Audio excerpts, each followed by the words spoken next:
செங்கல்பட்டு ரயில் நிலைய நடைமேடையில் உறங்கிய முதியவரை ரயில்வே காவலர் லத்தியால் தாக்கிய நிலையில் காவலருடன் பொதுமக்கள் வாக்குவாதத்தில் ஈடுபட்டனர்.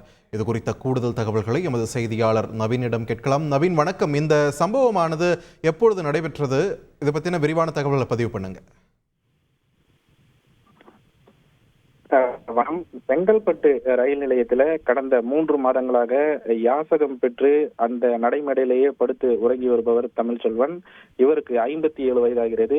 இவருக்கு சரிவர நடக்க முடியாத காரணத்தால் ரயில் நிலையத்திலே யாசகம் பெற்று அந்த இடத்திலேயே தங்கி வந்திருக்கிறார். நேற்று இரவு ஒரு 11 மணி அளவில் அவர் வழக்கம் போல இரவு உணவு அருந்திவிட்டு ரயில் நிலையத்தின் 2வது நடைமேடையில் படுப்பதற்காக அவர் சென்றிருக்கிறார்.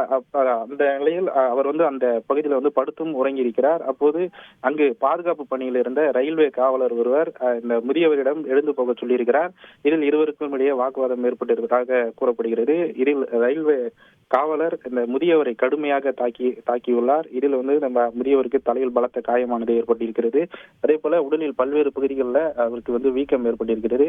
இதனை கண்ட சக ரயில் பயணிகள் அங்கிருந்த ரயில்வே காவலரிடம் கடுமையான வாக்குவாதத்தில் ஈடுபட்டனர். இந்த முதியவரை அடித்ததற்கான காரணம் என்ன கூறுங்கள் என கூறி கடுமையான வாக்குவாதத்தில் அவர்கள் ஈடுபட்டார்கள்.